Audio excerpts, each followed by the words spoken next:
ocidental que remonta a Platão, que estabelece entre o conhecimento, entre aquele que conhece, vamos dizer assim, aquele que conhece e o que é conhecido, uma relação amorosa. Ou dito de outra maneira, que o conhecimento passa por uma relação amorosa, que conhecer é um ato de amor pelo objeto conhecido, por aquilo que se quer conhecer. Isso, na obra de Platão, inclusive é explícito isso no pensamento platônico, quando ele coloca o filósofo como aquele que é um inspirado por Eros. E o filósofo, por ser um inspirado por Eros, é aquele que atinge o conhecimento, atinge a verdade, que a relação com a verdade, que o encontro, vamos dizer assim, com a verdade, implicaria um ser apaixonado. O filósofo sendo um ser apaixonado pela verdade, tomado de amor pela verdade.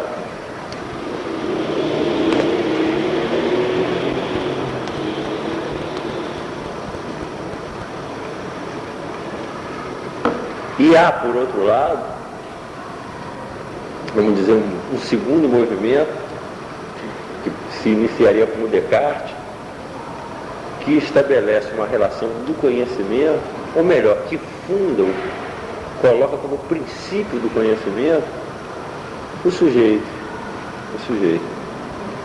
Que o sujeito seria a fonte, o princípio, a origem de todo o conhecimento. Tanto em Descartes como Kant, o sujeito passa a ser o princípio do conhecimento. E isso que se chama filosofia da ciência está mergulhada nessa linha de pensamento do sujeito do conhecimento, do princípio do conhecimento sendo o sujeito. E que haveria, essa tradição colocaria que haveria uma adequação do conhecimento com o objeto conhecido. Então haveria uma relação de amor daquele que conhece com o objeto conhecido e uma adequação do conhecimento com o objeto. Será que tem alguém aí?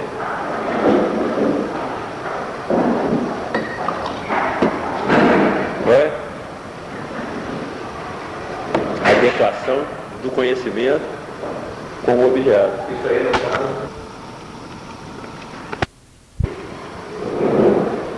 é a tradição do pensamento. O conhecimento, na tradição ocidental, sempre foi pensado dessa maneira, de que há uma adequação do conhecimento. Não seria específico de um filósofo isso. Isso seria, vamos dizer, a concepção clássica do conhecimento dentro do Ocidente. De amor.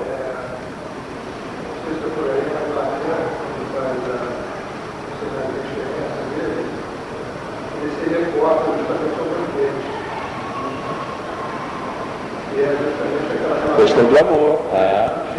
Exatamente. Do Eros. Há uma ligação muito. A Eros aparece o filósofo aparece no pensamento platônico como sendo o erótico. E é porque exatamente ele tem uma relação com Eros. Então, é o amor que leva para a verdade. Então, essa tradição, ela se origina com Platão, de amor e conhecimento, amor e verdade. E esse movimento, a partir do Descartes, do surgimento aí do sujeito do conhecimento, que seria a origem de todo conhecimento. Vamos dizer que a partir de Descartes e de Kant surge esse termo, sobretudo com o Kant, das faculdades. O conhecimento se originaria em uma faculdade. O conhecimento é identificado como uma faculdade, porque quando se fala de sujeito do conhecimento, seria uma faculdade de conhecer. Tá bem? E apareceria aí o problema nesse domínio, nesse tema do conhecimento, da adequação do conhecimento com o objeto. O Foucault faz um trabalho em cima desse problema do conhecimento que se funda, que se origina em elementos que ele próprio declara isso, vindos da obra do Nietzsche, elementos que ele encontra nas leituras, ou na leitura que ele faz de Nietzsche, que lhe dá elementos para pensar o conhecimento de uma maneira completamente diferente de toda essa tradição filosófica. Essa leitura de Nietzsche leva inclusive Foucault a afirmar que Nietzsche teria sido o primeiro a romper com toda essa tradição de pensamento, do conhecimento dentro do Ocidente. Nietzsche viria a romper definitivamente com essa maneira de pensar o conhecimento.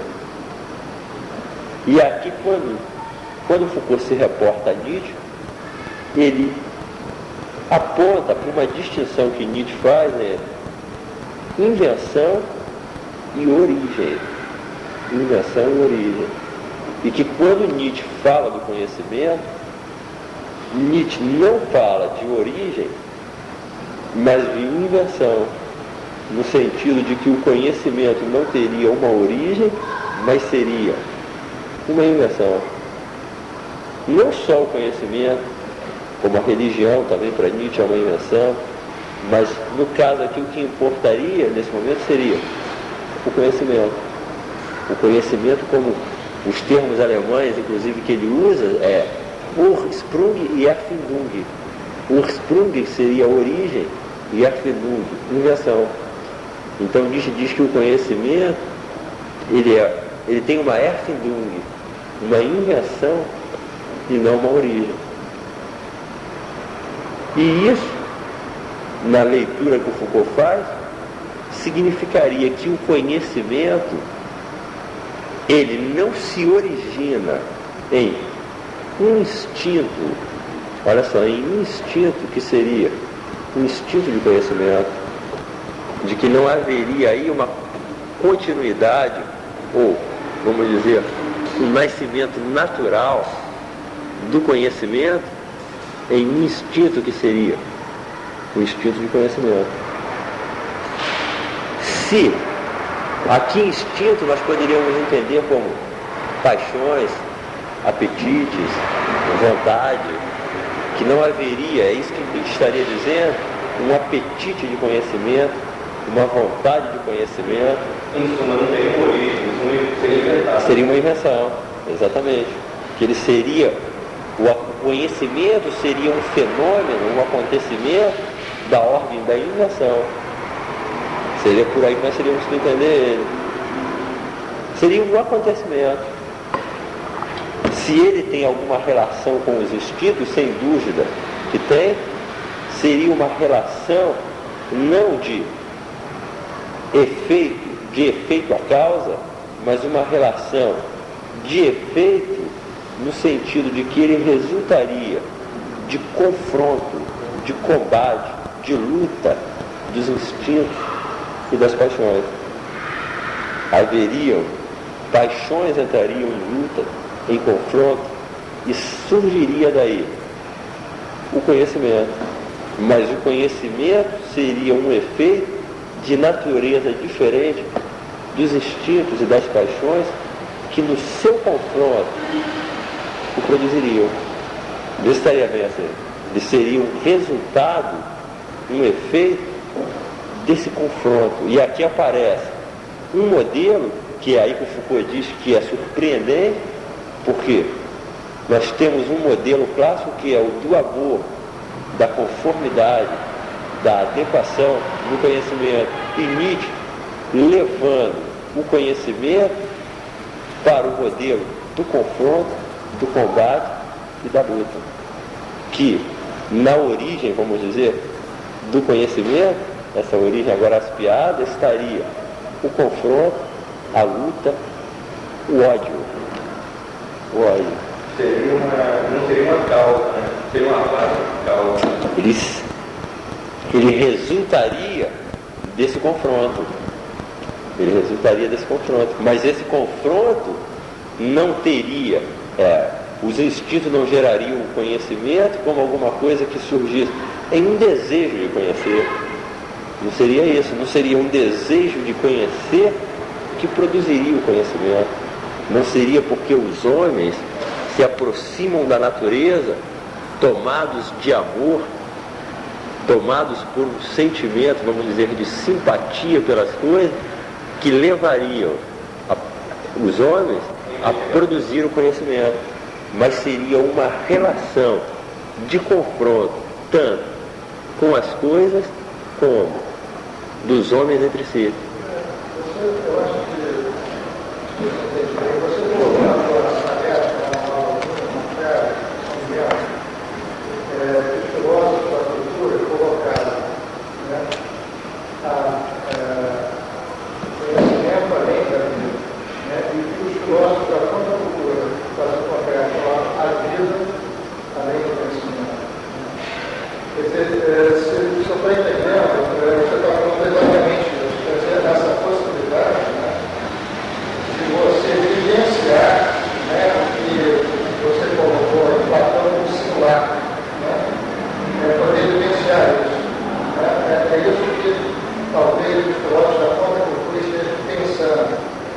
É isso que você está colocando? Olha só, o que nós teríamos que marcar nesse momento, Ronaldo, seria essa posição para a gente, inclusive, entender esse fenômeno que, como eu coloquei lá na Laura Aulinha, do Nietzsche sendo um pensador que levanta uma crítica muito, muito contundente, muito séria ao conhecimento, dizendo que o conhecimento foi sempre alguma coisa que limitou, que julgou, não é isso?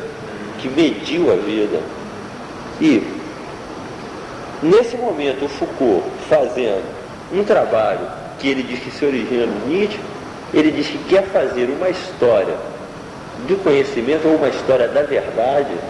Nós podemos colocar, que o próprio Foucault coloca dessa maneira, uma história da verdade, que não seria uma história da verdade nos moldes da filosofia da ciência, ou da história da ciência, que pensaria a história da ciência como sendo, vamos dizer, a história da evolução, do progresso do sujeito do conhecimento, ultrapassando os obstáculos, as barreiras e a obscuridade que separam o pensamento do conhecimento, uma evolução, vamos dizer, interna do próprio pensamento, mas o conhecimento como se originando em práticas, vamos dizer assim, que não teriam nada a ver com o conhecimento.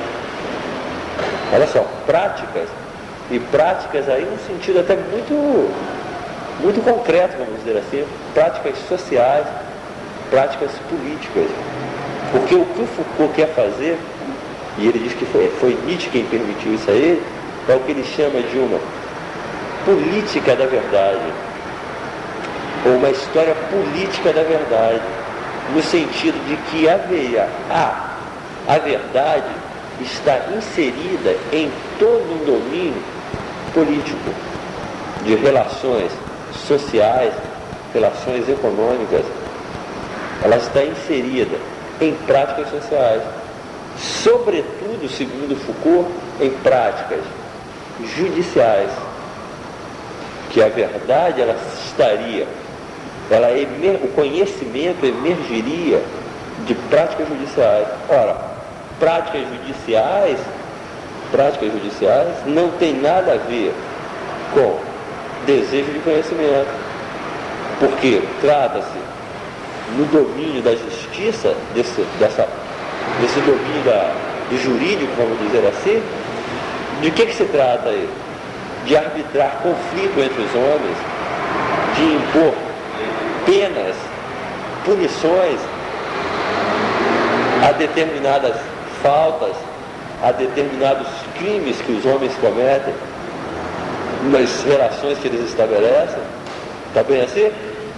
Então haveria aí todo o quê? Todo um domínio jurídico, judicial, que as sociedades sempre conheceram. Mas o Foucault diz que a verdade, o conhecimento, emerge dessas práticas. Haveria então aí todo um domínio político que seria preciso inserir o conhecimento nesse domínio. Isso é surpreendente se nós mantivermos a posição clássica que eu disse que se origina em Platão, na qual o conhecimento sempre foi alguma coisa, ou a verdade, o conhecimento e a verdade sempre foram, vamos dizer assim, neutros em relação aos domínios políticos, jurídicos, às práticas sociais, às práticas de poder, vamos dizer assim. Porque quando se fala de um plano jurídico, de um plano judicial, sem dúvida que nós estamos num domínio de poder. Porque os homens se confrontam dentro de um campo social, lutam, combatem, querem impor dominações, grupos querem dominar outros grupos. E, segundo a tradição platônica, a tradição clássica do pensamento, o conhecimento não teria nada a ver com essas práticas. Ele seria alguma coisa, inclusive, completamente distinta de tudo isso. O Foucault se refere, ele faz uma distinção muito bonita, que vem de Nietzsche, ele diz a solenidade na origem. Olha só, o pensador da origem é um pensador solene. O pensador que trabalha em termos de origem, ele coloca sempre a origem como sendo alguma coisa solene. Enquanto que Nietzsche vai nos mostrar que na origem do conhecimento, ou a origem como invenção, na invenção do conhecimento, nós vamos encontrar na base dessa invenção a baixeza, a vilania, a disputa. Olha só que coisa incrível. Não haveria nenhuma solenidade, não haveria um instinto puro que seria o embrião do conhecimento, uma vontade de conhecer, um amor pelo conhecimento, que seria a origem. Mas aí haveriam conflitos, coisas inconfessáveis, baixezas, vilanias que estariam na origem. Na realidade, o que está ocorrendo aqui é que Nietzsche quer introduzir, e o Foucault está seguindo ele, e Foucault diz que foi Nietzsche quem introduziu isso, o poder na invenção do conhecimento. Ou seja, conhecimento e poder, saber e poder, verdade e poder estariam intimamente ligados. O conhecimento, ele se originaria em relações de poder. Vê se está bem assim. Nós não poderíamos, é isso que Foucault está dizendo, a partir de, depois de Nietzsche, tentar fazer uma história da verdade sem levar em consideração as relações de poder e as ligações que o conhecimento e a verdade têm com essas relações de poder. Por exemplo, nós vimos, a partir do século XIX, a emergência de uma série de saberes. As ciências humanas, psicanálise, psicologia, psiquiatria, sobretudo as ciências psíquicas, a criminologia, a antropologia, uma série de ciências que tem como objeto o homem, que emerge no século XIX. Ora, segundo o trabalho do Foucault, essas ciências não poderiam ter emergido sem uma técnica que é a do exame. E essa técnica do exame, ela surge com os fins de controle e vigilância dos homens dentro de determinadas formações sociais. No caso, as formações sociais capitalistas, as sociedades capitalistas do século XIX. Está bem assim? Ou seja, o exame apareceria é uma coisa que a gente tem que depois investigar isso melhor, o exame apareceria como sendo a matriz de determinados saberes. Mas o exame seria uma técnica de controle, uma técnica de vigilância, de disciplinarização, de normatização dos indivíduos. Está bem assim? Do século XV ao século XVIII, diz o Foucault, nós vemos o domínio de uma determinada prática, de uma determinada técnica que foi inventado na Idade Média. É o inquérito. O inquérito. Essa prática, ela surge, essa técnica, ela é uma prática administrativa e política, logo que ela emerge. Elas são uma prática administrativa e política. Depois, ela passa a ser uma prática judiciária, o inquérito, uma técnica judiciária, uma técnica que visa, cometido um delito, descobrir que delito foi cometido, em que condições e quando esse delito foi cometido, quem foi o autor desse delito. Está bem assim? Presta atenção, olha só, o inquérito. O inquérito foi inventado, segundo Foucault, não inventado no século XV, ele foi reinventado. Há uma invenção do inquérito na Grécia. Depois o inquérito desaparece, ele submerge, e durante anos o inquérito não faz a sua emergência dentro das sociedades.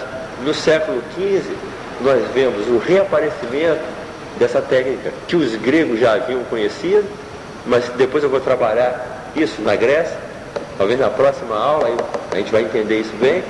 Na Grécia, surge o inquérito, essa prática do inquérito, depois ela desaparece e no século XV reaparece o inquérito. Ora, ele reaparece como uma prática política e administrativa de certos estados, de certas formações políticas e sociais dentro da Europa. Em seguida, o inquérito torna-se a grande técnica, o grande procedimento da justiça dentro do Ocidente.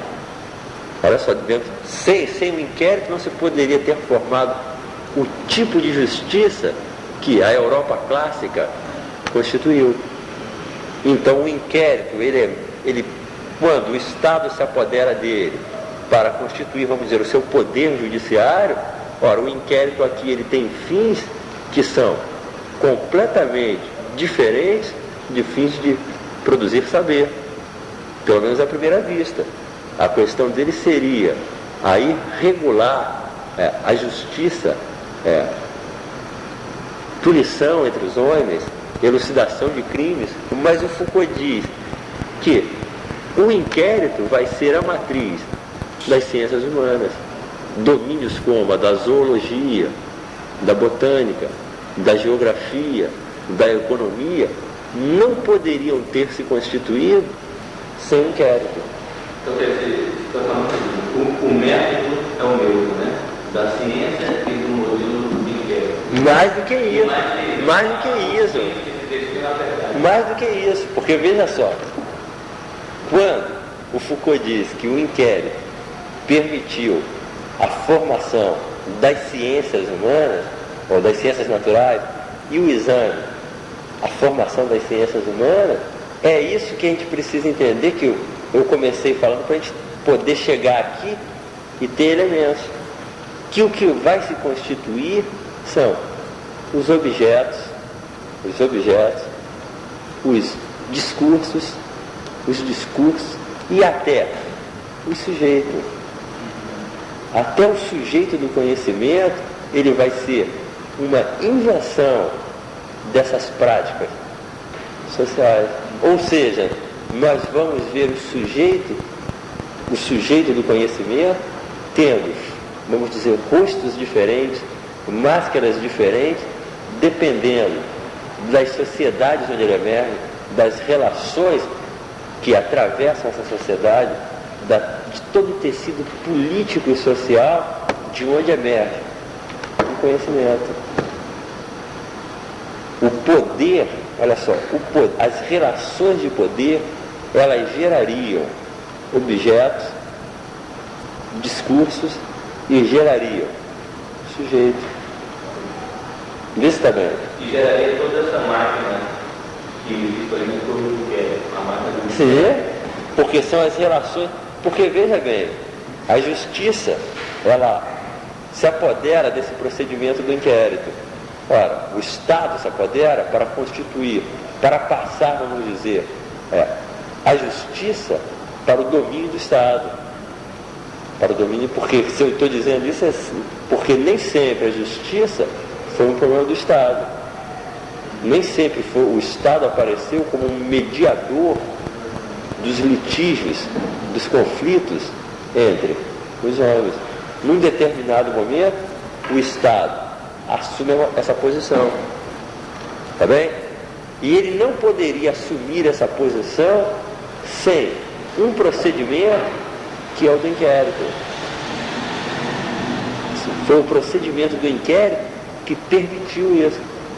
Tá bem?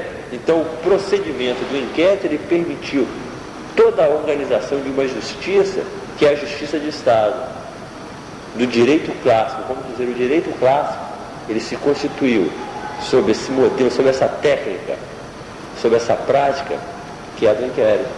Mas é surpreendente que essa prática também tenha gerado os saberes sobre a natureza. Vê se estaria bem. Os saberes sobre a natureza, uma série de saberes que se constituíram sobre a natureza, todo um domínio de conhecimento sobre a natureza, sobre os animais, as plantas, os climas, uma coisa incrível, tiveram o seu modelo no inquérito. O inquérito dominou do século XV ao século XVIII. Do século XV ao século XVIII, todas as formações, todos os domínios de conhecimento, de saber, se modelaram nessa técnica que é a do inquérito. Mas agora veja a questão, o inquérito, ele surgiu de um instinto de conhecimento, de uma vontade de conhecer? Não. O inquérito surgiu de práticas políticas, práticas judiciárias, práticas sociais. Sem nós introduzirmos o conhecimento e o saber nesse domínio político, é isso que Foucault está dizendo, nós não daríamos conta disso. Você falou na aula passada da vontade de verdade, né? Deve ter relação com o que está falando, deve ter a base do futuro. A vontade de verdade está em outro plano, em relação a essas causas, né? Porque aqui você vê se há, sem dúvida, no inquérito, uma vontade de verdade. Uma vontade de verdade, porque o que se quer estabelecer é a verdade sobre um delito, a verdade sobre um crime, mas na realidade, isso são práticas de poder. São práticas de poder, de controle, de domínio, de exploração, de submissão dos indivíduos de uma determinada formação social. Não sei se está bem o que eu estou dizendo, porque o que nós precisamos entender é isso. Aqui, olha, o que nós temos que fazer é exatamente introduzir o conhecimento no político, no que o Foucault chama as relações de poder. Por quê? A tradição que nós temos de pensamento foi exatamente separar, e isso nós devemos a Platão, separar o poder do saber. Quando Platão diz que o saber, que o conhecimento, ele é fruto do amor,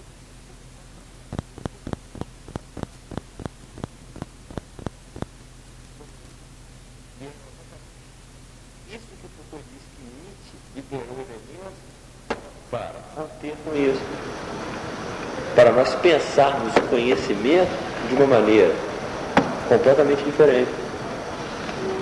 E é surpreendente, sobretudo, isso, no que diz respeito ao sujeito do conhecimento. Porque o próprio, exatamente, ele é uma invenção. O conhecimento não se originaria num sujeito que seria pré-existente. Ele não seria pré-existente às condições que geram o conhecimento, o objeto a ser conhecido e o próprio sujeito do conhecimento. Vê se estaria bem. Mas olha só aqui, a invenção Nietzsche lançou, tirou o problema do conhecimento do domínio da origem para o domínio da invenção, não é isso? Fez esse deslocamento. Não pensar a origem, mas pensar a invenção, tá bem? A origem colocaria, vamos dizer, pensar em termos de origem colocaria o conhecimento como sendo produto dos instintos, produto dos apetites, produto de um amor pelas coisas, de uma vontade de conhecer as coisas. Lançar o conhecimento para o